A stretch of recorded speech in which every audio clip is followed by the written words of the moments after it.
Beauty parlour ഉടമയായിരുന്ന Sheela സണ്ണിയെ വ്യാജ മയക്കുമരുന്ന് കേസിൽ കുടുക്കിയ മുഖ്യപ്രതി ഒടുവിൽ പിടിയിൽ.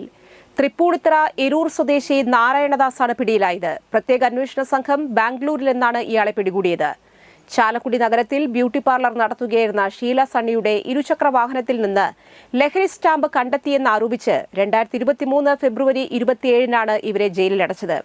72 ദിവസം ജയിലിൽ കഴിഞ്ഞ ശേഷം കേസ് വ്യാജമെന്ന് കണ്ടെത്തി. നാരായണദാസ് എന്നയാളാണ് ഷീല സണ്ണിയെ വ്യാജ കേസിൽ കുടുക്കിയതെന്ന് പിന്നീട് അന്വേഷണത്തിൽ കണ്ടെത്തി. ഇയാൾ മുൻകൂർ ജാമ്യം തേടി സുപ്രീം കോടതിയെ സമീപിച്ചിരുന്നെങ്കിലും കോടതി തള്ളി.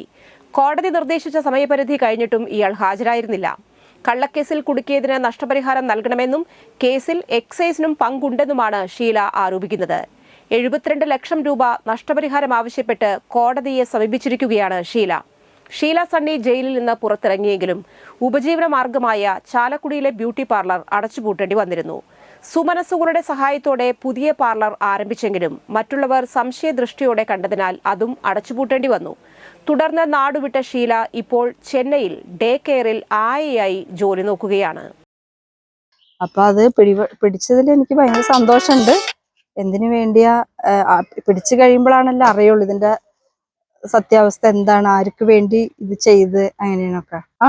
മോനും ഇതില് അന്ന് നാരായണദാസിന്റെ വീട് റൈഡ് ചെയ്യാൻ പോയ സമയത്ത് അവിടുത്തെ CCTV-യിൽ കണ്ടുന്നാ പറയുന്നത്. വേറെ വിവരമൊന്നും അറിയില്ല. അപ്പൊ അവനിപ്പോ ഒളിവിലാണെന്നൊക്കെ പറയുന്നത്. പിന്നെ ഈ സംഭവം നടന്നു കഴിഞ്ഞ ശേഷം മകന് ഞങ്ങളായിട്ട് ഒരു ബന്ധം ഉണ്ടായിട്ടില്ല. ഞങ്ങളെ വിളിക്കാറും കൂടി ഇല്ല.